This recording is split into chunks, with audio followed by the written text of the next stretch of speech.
If a locked door ever answers you, walk away. I didn't. My name is Daniel, 32. A guy who turns wrenches when they're S-work and bids on storage units when they're ISNT. I1 Unit 47C, for $160 cash. No photos, no description, unopened since 2011. The roll-up door groaned like a bad throat, and cold spilled out like a fridge left open. Inside wasn't a junk heap. It was neat rows, a wooden wardrobe bolted to the back wall. A metal workbench on the right with tools I couldn't, name hooks, tiny cages, wire spools etched with symbols. No hammers, no drills, nothing normal. I stepped in, and the floor answered with a hollow thud-like distance, not concrete. I slid a crate and found a thin-cut line running from the wall toward center. The wardrobe sat on a steel plate with bolts and a lock. The key was taped under the bench, like someone expected me. The plate flipped on hidden hinges, and a steel ladder dropped into dark. Cold air rose up like the unit exhaled. I climbed, and my boots hit concrete in a square room with no windows. Shelves on 3 walls, a dead bulb hanging by a frayed wire. Plastic bins labeled in white marker kit. Western, samples, salt, silver, bone. Photos, verified, paper maps, overlapped a drafting table. Red ink, stitched towns that never meet. Edges singed brown like a cigarette hovered there. A corkboard owned the far wall.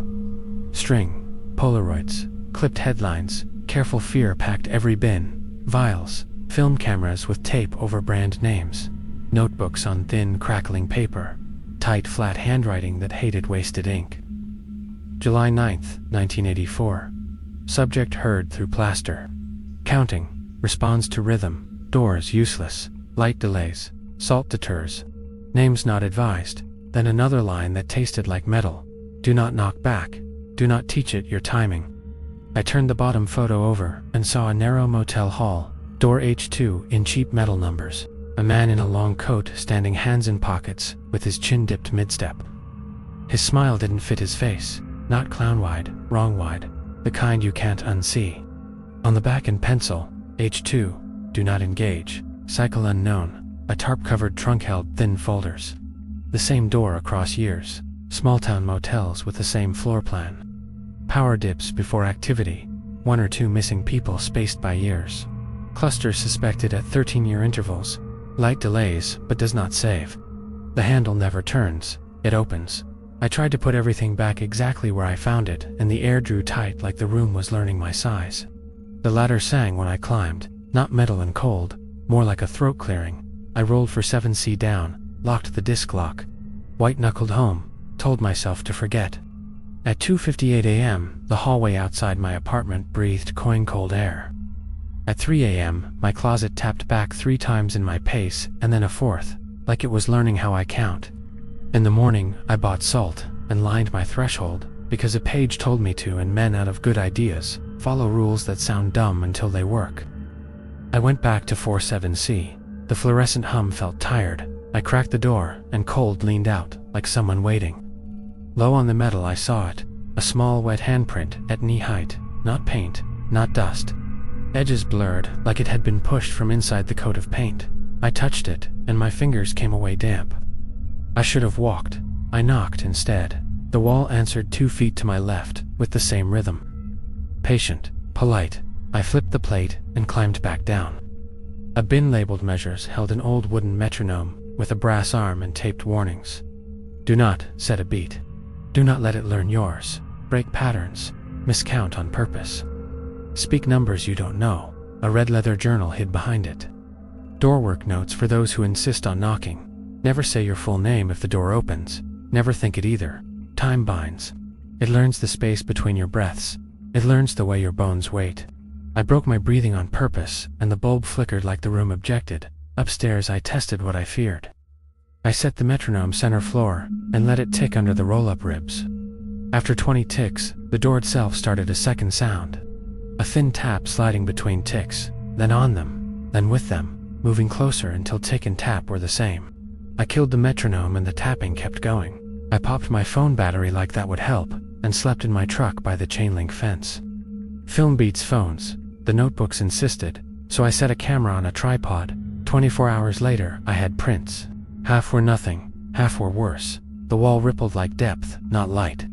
In some frames the reflection showed a burned passage, black up top and brown down the studs, ash falling like gray snow.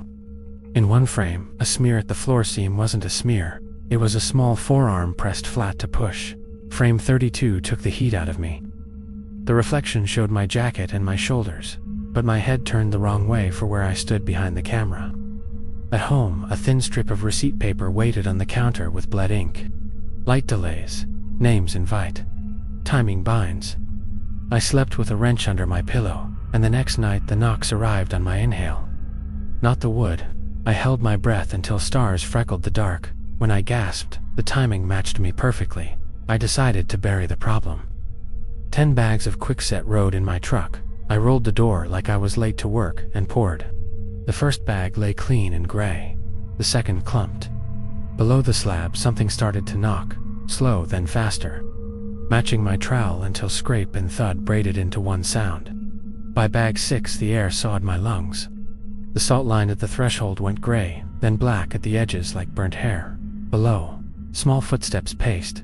I smoothed bag 10 and refused to breathe on any beat. The corridor lights clicked off from the far end to me in a neat count. Darkness arrived and waited. I locked up, went home, poured coffee. A receipt strip lay under the mug that said binding complete. At 2:58 a.m., the hallway breathed again. At 3 a.m., the taps came through the closet hinge screws. I spoke no name and counted no numbers, practiced wrong time breathing until my chest ached. The knocks paused and then found the new pattern. I drove west at noon to lay eyes on H2 in daylight. Cheap roadside motel under a hot white sky. Curtains drawn. A lamp flickered once behind them. I left before dusk, because living is a rule. Back home my turn signal ticked, and my closet answered each click through drywall like my apartment and 47C were sitting. Paper slid across the floor and nudged my boot. For more, the ink said. I didn't pick it up. I already understood. I brought a friend to the unit and kept my voice small. He's the kind who helps first and asks later. We stood in the corridor with the door half open. It's cold, he said, and stopped joking. I knocked slow and got nothing. I knocked quick, and the door 2 units down answered. Then the door across, then mine. The lights shut off from the far end toward him in tidy succession. He said okay to nobody, and we left. He didn't ask questions in the truck. You're good, he said like a hospital goodbye. On Wednesday, I poured more concrete. I took the metronome apart and tossed the brass arm. I put the red book back upside down, like that matters. I closed the unit and threaded the lock. I looped the old red auction tag through the hasp the way some other guy once did. That night, the duct tape on my apartment latch wrinkled, and the closet door sat half an inch farther closed. Another receipt strip, repeated light delays, names invite, timing binds. And a 6th word was pressed into the fibers. Mine. I stood at the sink and lied to my lungs. Breathe like stairs, like static, like a bad clock. Behind the drywall, time tapped back anyway. I'm a man, not a metronome. I keep my boots on when I try to sleep. I keep the salt lines fresh, because work is a prayer. I keep the H2 folder under my pillow like a promise. At the office, I asked to review last month's S footage under the pretense of a missing toolbox. The night manager chewed a toothpick and spun the monitor. Midnight to morning rolled by. Nothing. Then around 3 a.m. the corridor bulbs popped out, one by one, toward my door. In the final dark frame, the roll-up ribs reflected a figure, standing where I stand when I lock up. Same height, same stance, no face in the glare. Bulbs are old, he said. I wanted to smash the wall. But the notes said broken doors are not fewer doors, they are many doors. I wanted to leave, but the notes never mention that, because nobody gets that lucky. My landlord called back about plumbing. I told him to send a guy tomorrow. I left the key and sat on the bed like a man about to go somewhere he can T-name. My phone buzzed. Unknown number. I didn't answer. The voicemail was for seconds recorded breathing that matched mine and my own voice, whispering my name, the way my mother used to.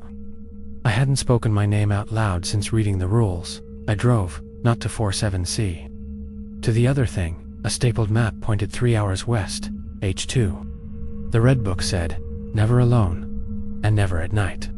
I parked across the road in noon heat and watched. Nothing. A faint flicker behind the curtains. I left before dusk, because the rule says, live to be scared another day. By the time I got home, every regular rhythm in my life felt like bait microwave beeps. Elevator chime, the soft tick of my kitchen clockage, when an open door for something that keeps time better than I do. I'll go west again in hard daylight, with film, salt, water, and copies of the rules. I won't knock and I won't say my name. I'll sit across from H2 and count no beats. If someone checks into the room beside it, I'll offer coffee and talk about weather. If they ask who I am, I'll lie kindly. Back home I'll keep wrong time. Break my breath into crooked measures. Turn my heartbeat into a stranger. Because locks keep doors closed, they don't tell you what's inside. Broken doors are not fewer doors. They are many doors. Light buys seconds, not safety. Names buy attention you can't return. Timing is a rope that pulls both ways. If a door ever answers you, leave it ignorant. Don't teach it how you count. Don't feed it your name. Don't be the rhythm it needs to step through. Lie to your heart until it forgets its favorite beat. Breathe jagged and walk crooked across the measure. Some nights the apartment goes so quiet it shines. On those nights it taps the radiator fins like coins. It taps the hinge screws. It taps the little dish by my keys in perfect time. It doesn't knock on wood anymore. It doesn't need to. It learned mine without asking, and it's patient.